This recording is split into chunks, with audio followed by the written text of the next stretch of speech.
Assalamualaikum warahmatullahi wabarakatuh. Perkenalkan, nama saya Kelvin Dwi Amanda. Perkenalkan, saya Tita Sari Suljana. Perkenalkan, saya Yesi Intan Febriani. Kami akan menjelaskan materi bab 9 tentang teori produksi dan kegiatan perusahaan. Bentuk-bentuk organisasi perusahaan ada 3, yaitu perusahaan perseorangan, perusahaan perkongsian atau firma, dan perusahaan terbatas.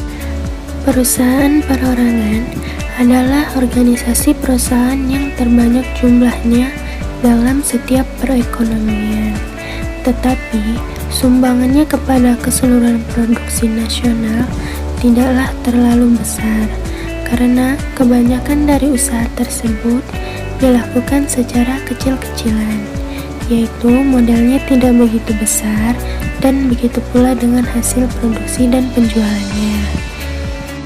Perusahaan perkongsian atau firma.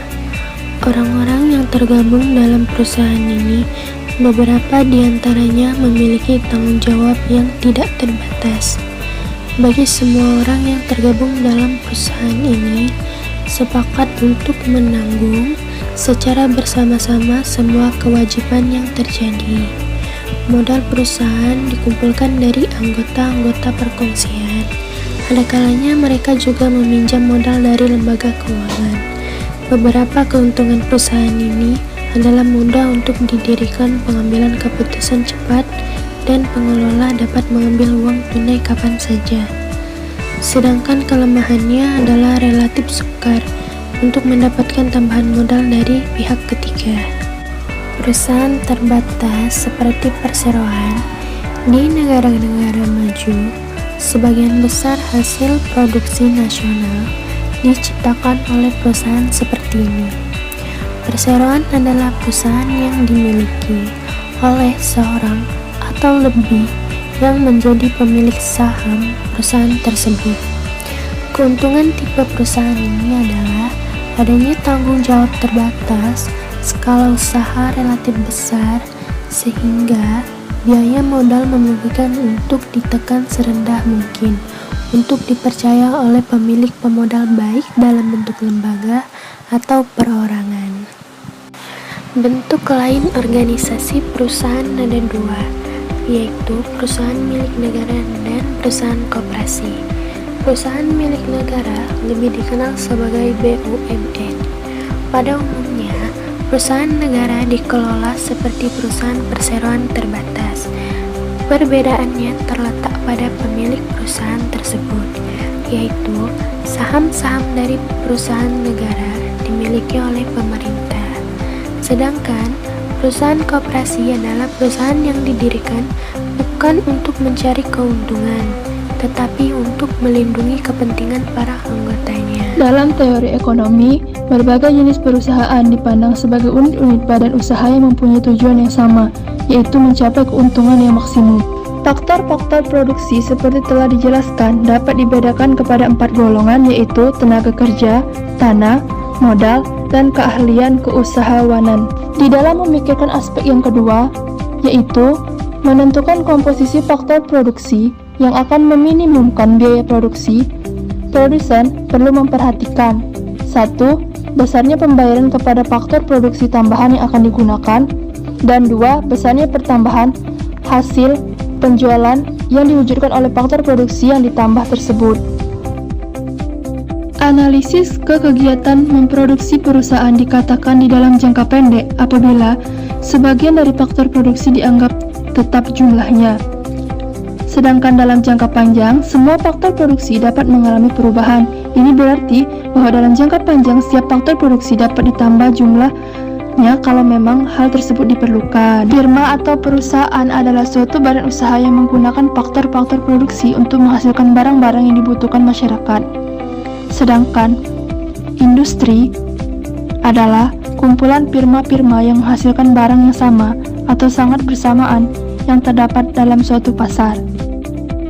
Fungsi produksi dinyatakan dalam rumus Q sama dengan F dalam kurung KLRT, di mana K adalah jumlah stok modal, L adalah jumlah tenaga kerja, R adalah kekayaan alam, dan T adalah tingkat teknologi yang digunakan. Sedangkan Q adalah jumlah produksi yang dihasilkan oleh berbagai jenis faktor-faktor produksi tersebut.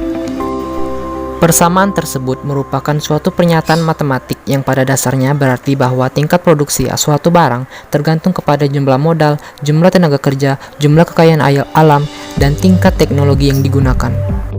Teori produksi yang sederhana menggambarkan tentang hubungan di antara tingkat produksi suatu barang dengan jumlah tenaga kerja yang digunakan untuk menghasilkan berbagai tingkat produksi barang tersebut.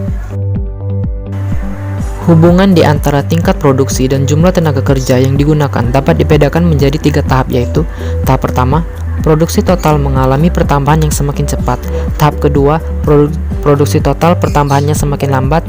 Tahap ketiga, produksi total semakin lama semakin berkurang. Hubungan jumlah tenaga kerja dan jumlah produksi terdiri dari 1. Tanah, 2. Tenaga kerja, 3. Produksi total, 4. Produksi marginal, 5. Produksi rata-rata, dan yang terakhir adalah tahap. Produksi total adalah jumlah produksi yang dihasilkan oleh sejumlah tenaga kerja tertentu. Produksi rata-rata adalah pada suatu tingkat penggunaan tenaga kerja tertentu. Produksi ini merupakan jumlah rata-rata yang diwujudkan oleh seorang pekerja. Nilainya dihitung dengan membagi produksi total dengan jumlah tenaga kerja yang digunakan. Produksi marginal adalah tambahan produksi yang akan berlaku apabila seunit atau seorang tenaga kerja ditambah.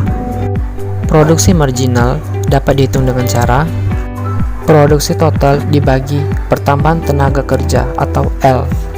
Produksi rata-rata dapat dihitung dengan cara AP sama dengan produksi total dibagi jumlah tenaga kerja.